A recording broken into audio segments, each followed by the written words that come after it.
s'agit, prof, d'un comics, oh là là. Mais bon, on en parle dans Moshi parce que forcément, c'est Ultraman. Bah ouais. Voilà, et que Ultraman, c'est quand même plus japonais tu meurs, quoi. C'est À ça. part Godzilla, il y a quoi de plus japonais qu'Ultraman? Peut-être Doraemon et Ant-Man, bon. Mais hormis Oui. ça, pas trop, quoi. Donc Ultraman, hein, c'est un monstre sacré japonais, extraterrestre, venu du pays des géants de lumière, dans la nébuleuse M78, hein, qui après un crash sur Terre se retrouve à fusionner avec un humain qui va se servir de ses pouvoirs pour défendre la planète de hordes de kaiju venus de l'espace. Donc ça, c'est le pitch de base de la série de 66, hein, on le connaît, ça existe depuis cette époque-là. On a quasiment une série par an depuis cette époque. Il y a eu une grosse pause à un moment, mais ça commence à... là, c'est revenu depuis à peu près 2010. Du coup, là, ça fait un moment que j'ai commencé à le suivre Ultraman depuis que ça a repris, que c'est disponible légalement sur YouTube, sur la chaîne de Tsuburaya, parce que la Tsuburaya, donc, qui est derrière la création d'Ultraman, qui est le nom du créateur Eiji Tsuburaya, a commencé à s'exporter à l'international depuis quelques années, et notamment par le biais de YouTube en proposant ces séries télé du coup en version sous-titrée anglais, ce qui est très cool parce que du coup je peux les regarder légalement et sans avoir à comprendre le japonais, ce qui est quand même vachement pratique, n'est-ce pas? Et du coup, je suis très fan de Ultraman à la base. Mais en plus de ça, à côté, ils ont essayé de s'exporter à l'étranger dans d'autres pays, et notamment, effectivement, avec ses licences phares, on a Ultraman qui est arrivé suite à un deal avec Marvel, donc la maison des idées, pour faire du comics. Une façon de se faire découvrir sur le marché américain qui a plus de projets Ultraman disponibles que nous, parce que chez eux, ils ont plusieurs éditeurs physiques spécialisés dans le milieu du tokusatsu qui sortent entre autres les séries télé en format DVD Blu-ray de très bonne qualité, visiblement, j'en ai pas, hélas, parce que ça coûte un rein. Voilà. Donc, on va tester ce premier numéro, hein, parce que c'est le volume 1 de cette version d'Ultraman Les Origines, parce que normalement c'est pas le titre international, mais en France c'est Ultraman Les Origines, voilà. C'est comme ça, c'est pas autrement, c'est un peu triste, mais en même temps c'est une réécriture de Ultraman version moderne, hein. C'est un projet comics, donc c'est en couleur, dans le sens français, ça réinterprète les origines du personnage d'une manière assez proche du manga chez Kolokawa que j'achète également, mais qui est trop loin pour que je vous le montre, mais vous savez déjà parce que voilà. Donc le concept d'Ultraman, hein, c'est le même depuis des milliers d'années. Hein, c'est qu'on a un personnage qui fusionne avec un alien géant qui affronte des kaijus grâce à un bitonio qui lui permet de rester gigantesque et surpuissant pendant 3 minutes. Alors le bitonio change au fond des saisons. Là, je vous ai sorti celui de Ultraman 7, hein, qui est disponible, enfin qui était disponible sur YouTube à une époque. Maintenant, je ne sais plus s'il l'est. Mais voilà. Donc j'ai mon Dream Riser ici. Donc là aussi, c'est pareil. Hein, voilà, évidemment, je suis un gros otaku. Je connais même les noms des bestioles avec lesquelles ils se fritent, c'est terrible. Du coup, là, on revient sur l'origine du concept avec une version réactualisée qui se passe à notre époque. Donc, on suit le personnage d'origine, mais légèrement différent parce qu'il est un peu plus jeune, il n'est pas dans une brigade scientifique comme dans la série d'origine. Là, il est en train d'essayer d'en faire partie. Donc, il a... Shin Hayata, du coup, cherche partie d'une brigade d'enquête scientifique qu'il a découvert par accident avec sa meilleure amie, avoir été mêlée à une affaire de kaiju. Elle a réussi à y entrer en passant les tests, et ce n'est pas son cas, il doit attendre 2023 pour retenter les examens, donc il prend son mal à patience, on va dire. Et alors qu'ils sont en soirée à discuter ensemble, son ami reçoit un appel d'urgence, un code Emerald, donc qu'elle n'a jamais vu dans le protocole. Son supérieur la briefe en chemin, elle embarque son pote avec elle parce qu'ils n'ont pas le temps de le déposer, c'est trop urgent. Et ils se retrouvent du coup face à un ovni. Donc ils les accompagnent, ils arrivent sur le site du crash, ils tombent sur un extraterrestre gigantesque, et ils tirent dessus sans sommation, hein, voilà, parce que c'est la deuxième fois que l'un d'eux apparaît et que le premier a tué le membre de la brigade qui était entré en contact avec lui, donc ils s'imaginent forcément s'il y a une créature hostile. Évidemment, c'est Ultraman, donc c'est pas le cas, hein, voilà. Shin a un doute, il entre en contact avec l'extraterrestre et il finit par avoir une résonance avec lui, ses pensées, ses souvenirs, tout se mélange, il accède à son passé, sa vie, ses émotions, et découvre l'objet de sa venue, son rapport au kaiju, et hormis l'actualisation et de pourquoi justement il était lié au premier extraterrestre qui était arrivé par le passé. Donc ça, c'est le pitch de départ de la série, donc on est vraiment sur du origin story, hein, d'où les origines, hein. là-dessus, on n'a pas trop de problème. Hormis l'actualisation de la technologie, parce qu'à la base, l'histoire débute en 66, la différence, c'est que le premier Ultraman à arriver sur Terre, du coup, c'était Ultra Seven, qui est très populaire au Japon. Mais pour l'instant, on ne sait pas trop ce que ça va changer dans l'intrigue, parce qu'au final, l'histoire a le même déroulement que la série 66, c'est-à-dire que tu as Hayata qui fusionne avec Ultraman, et à la fin, il se tabasse avec Bémulard, donc j'ai même marque-pagé la zone. Voilà. Il est chouette, Bémulard, j'adore sa gueule. Attends, est-ce que ce serait pas lui là? Regarde, c'est lui? Fais voir, hop, je suis en train de checker. Alors oui, il y en a un là qui est sur. Il y a Bémulard sur la couverture, sur la page de gauche, effectivement. Bah, c'est le dernier qu'il affronte dans le. C'est pas un préquel, du coup. Donc, on est sur en fait, les événements du premier extraterrestre, on va sûrement les voir dans la suite, parce qu'à la fin du volume, en fait, il y a un événement qui fait que il reprend. Enfin, on a des éléments qui réapparaissent par rapport à l'affaire qui avait eu lieu en 66. Parce que du coup, la première rencontre avec les extraterrestres a lieu en 66, comme la première série. Mais ça s'est pas passé de la même façon. Donc, c'est un peu. On est en terrain connu pour ceux qui connaissent, et ceux qui connaissent pas sont pas perdus. De ce côté-là, c'est plutôt. Voilà, c'est pas trop gênant, quoi. C'est plutôt cool. Alors en plus, il y a un petit bonus à la fin avec une référence à Ultra Q, qui était la première série de Eiji Tsuburaya, qui juste à la toute fin, là, avec un style noir et blanc, parce que la première série est en noir et blanc, qui raconte les origines de la brigade dans lequel il essaie de rentrer, qui en fait s'est fusionné avec d'autres à travers le monde quand ils enquêtaient dans les années 50 sur les premières apparitions de monstres. C'est plutôt sympa, c'est un clin d'œil sympathique, quoi. Avec à la fin des photos sympas des premières saisons de Ultraman avec les costumes et tout. Ah yes. Ouais, ça j'adore. Ça c'est vraiment très très cool. Avec des aliens Je me demande si Louis il va investir dans des trucs comme ça. Je sais qu'il est très très fan d'Ultraman. Je sais pas du tout. Il en parle beaucoup. Mais je sais qu'il est très fan de l'Ultraman de son enfance, tu vois, dans l'idée. C'était Ultraman Dina, je crois qu'il m'avait dit une fois dans un chat. C'est un Ultraman des années fin 90, début 2000. De quand il était au Japon et qu'il le matait à la télé et qu'il voulait trop le récupérer dans les. Mais il me semble que c'était Dina qui m'avait dit. Petits goodies dans les magasins. Mais du coup, ouais, alors en plus, il y a plein de petites illustrations. Comme c'est un comics, tu as les droits aux couvertures alternatives, évidemment, à la fin de volume, avec toutes les versions possibles et imaginables, avec des kaiju qui se tabassent, quelques références à des trucs. T'as des auteurs de comics, t'as des auteurs de manga aussi, parce que du coup, sur le rabat, là, on a Kia Samiya, qui est l'auteur de SPOP, qui a fait une illustration du personnage. Wow. Voilà, c'est très très chouette. Et à la fin, on amène un tout petit truc de 4 pages, plutôt sympa, qui remet en contexte Tsuburaya, sa vie, son œuvre. Voilà, c'est sympa aussi pour ceux qui ne connaîtraient pas. Donc, pour un premier volume, franchement, c'est plutôt pas mal.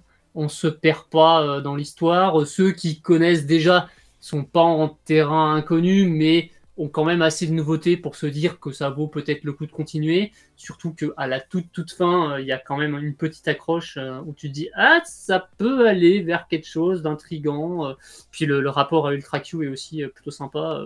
Ça, j'étais content aussi. Au début, on n'est pas trop gêné par le style. Après, on est vraiment dans un style comics. Si vous lisez déjà des comics, on est vraiment sur quelque chose de très classique au niveau du dessin, au niveau du découpage. Mais pour autant, il y a quand même des très belles doubles pages. Alors moi, j'aime beaucoup la double page où il se bat avec Bémulard pour le coup. Mais j'aime bien aussi celle-là, là, où ils essayent d'illustrer le moment où il s'agrandit façon Ant-Man, où du coup, il saute de l'immeuble. Il est tout petit. Et en fait, d'une case à l'autre, il devient de plus en plus grand. Ouais. Et la scène d'après, il met une énorme patate à Bémulard. Voilà, ça c'est très très chouette aussi. J'aime bien ce genre de choses. Bah, je suis pas très comics, mais je le trouve très sympa avec les illustrations. Ouais, franchement, il est très chouette.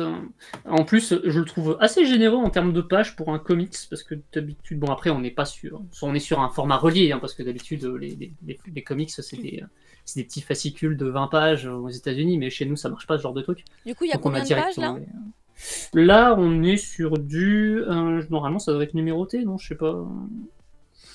j'avoue. Moi, je pense qu'on est quand même pas loin de 100 pages. Hein. Ah ouais, Ouais, hein, je pense. Hein. plutôt pas mal. C'est pas numéroté pour le coup, mais j'aimerais bien le savoir. Ah, doit y en avoir une centaine parce que je crois que quand j'ai récupéré les éléments, il y avait genre des pages, ça s'appelait genre page 102. Je crois que j'avais vu une page 102. Ah, c'est possible, ouais, effectivement. Je crois que d'ailleurs c'était ça là. 101, 102, 103 là. Les trois là. D'accord. Je crois. Dans Sky, il y en a peut-être une 130 pages, quelque chose dans le genre, sans compter les bonus, parce qu'il y a un paquet de petits trucs à la fin. Ah ouais, bah mine de rien, pas mal. Peut-être 150 pages au total. C'est pas mal en vrai. Hein. Franchement, il y a quand même pas mal de choses pour un seul volume. Mais effectivement, c'est le tout début, quoi. Il y a écrit Panini Manga alors que c'est un comics. Mais ouais, j'ai vu le com tout à l'heure et j'étais en mode... Ah putain, l'habitude. Ouais, tu te rends compte, même sur la couverture, il y a un petit macaron avec marqué Vu sur Netflix qui fait un peu grincer des dents tous les fans de Tokusatsu. Ils sont là. Putain, mais les gens, Ultraman, c'est pas la série nulle sur Netflix, arrêtez. Hein. Mais ouais, Panini, en fait en stock, j'ai des logos en stock. Et bah, Panini, j'ai automatiquement droppé le Panini quoi. J'ai pas pensé qu'il fallait mettre un autre logo Panini parce que j'ai pas. Sur l'instant. Et je vous rappelle, j'ai pas mon assistante. Alors là, c'est très compliqué. J'ai même pas le temps de lire des mangas. Au secours. Pardonnez-moi.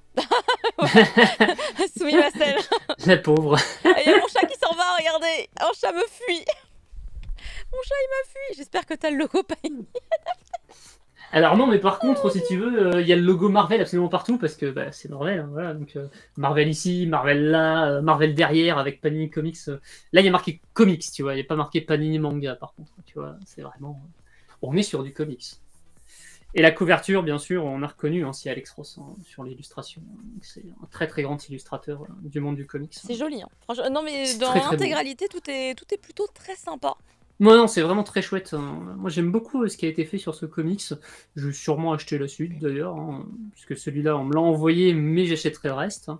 Surtout que, en plus, j'aime bien parce que quand il rentre dans la dimension des kaiju, oups, spoil, il y a un moment où il montre plein de bestioles et j'étais là, mais je le connais, celui-là, c'est machin, et celui-là, c'est... Bref, pour le fan, en tout cas, clairement, c'est un produit à avoir. Dans l'idée. Ouais, pour le coup, bah en plus, Ultraman en France, c'est quand même quelque chose d'extrêmement niché. T'as les fans de Tokusatsu, t'as moi, t'as Golden Greg, peut-être. Mais ça se trouve, il rage et il fait pourquoi c'est pas chez moi. Je sais pas. C'est vrai que peut-être que. Mais après, ils travaillent pas avec Marvel, il me semble, à la base. Non, effectivement, c'est vrai que. Transformers, c'était Image Comics, il me semble. Il y a des relations entre différentes maisons d'édition étrangères et françaises, c'est tout un micmac et tout. C'est les coulisses du milieu de l'édition que seuls, normalement, les gens qui bossent dedans connaissent. Le Discord du Toku. Voilà, et sûrement ces gens-là aussi, effectivement. Les éditeurs de Tokusatsu, ils sont peut-être maximum 200, je pense. C'est très limité, mais je pense que la plupart vont peut-être s'y mettre. Après, Ultraman, déjà dans Tokusatsu, c'est la niche de la niche, parce qu'en général, les fans de Tokusatsu en France, ils aiment Super Sentai, donc Power Ranger, et Kamen Rider, quoi. Et Kamen Rider, on commence à en avoir un peu, tu vois, avec là, du coup, l'annonce chez Michel Lafon de Futopie. Ah mais oui, c'est vrai que voilà. C'est impressionnant tout ce qui d'un seul coup ils annoncent de tous les côtés. Voilà, avec l'animé qui arrive du coup cet été, en plus, en bonus. Donc commence à avoir des trucs autour de Kamen Rider. Puis en plus, chez Issan, on avait les versions historiques de Ishinomori quand même. Hein. Tout à fait. Donc, voilà, et puis ils avaient du Super Sentai un petit peu aussi, chez eux, qui sont des adaptations un peu courtes, mais voilà.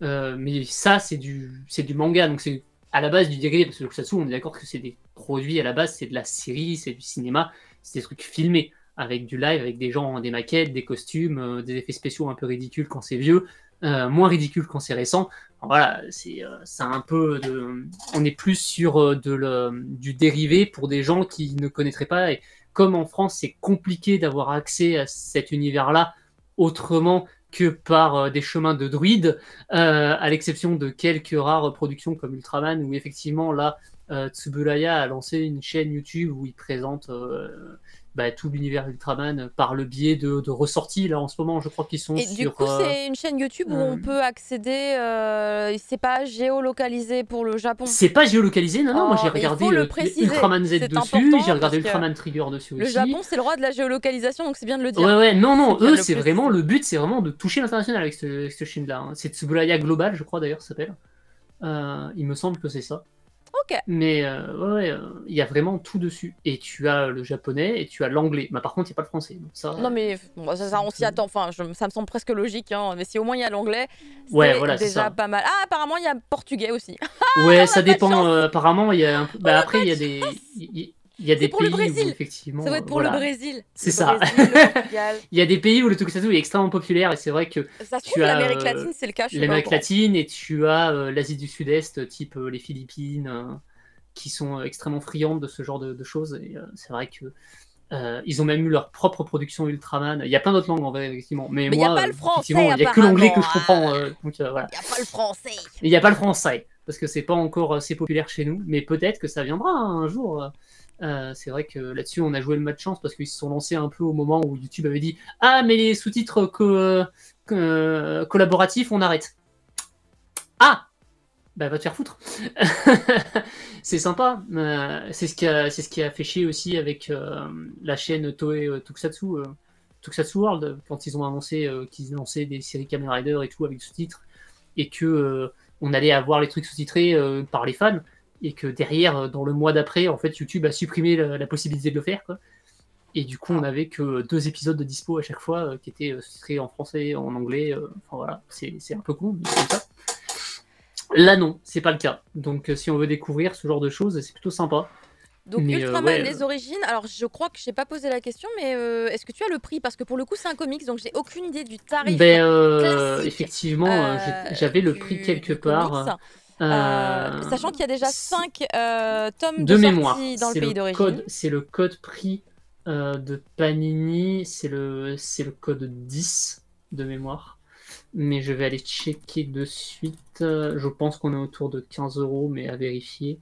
Panini Comics, hop, Ultraman 1, 18 €, pardon. On est un peu plus cher, effectivement. Bah après, on est sur du 144 pages, c'est bien ça. Hein, donc c'est pas loin de 150 pages. C'est ce qu'on s'était dit, on avait bien trouvé. Et puis bon, on est sur un format, évidemment, comics, donc c'est beaucoup plus grand qu'un manga, hein, évidemment. Oui. Voilà, 150 pages, couleurs, glacées bien sûr, hein, parce qu'on est sur du papier, c'est pas du papier recyclé, on n'est pas sur du papier manga blanc, quoi. Bah, merci beaucoup prof pour toutes les précisions sur Ultraman le comics. On fera normalement vraiment quasiment jamais de comics, hein. C'est vraiment une exception qu'on a fait aujourd'hui parce que c'était Ultraman et que Ultraman. Ça avait l'air hyper propre et hyper quali, et on s'est dit pour les fans de l'univers, bah, il fallait qu'on le teste et qu'on en parle. Et c'est chose faite. Merci beaucoup à toi. Vu qu'on a terminé l'émission, on vous fait les petits rappels habituels comme par exemple le fait de follower tout simplement.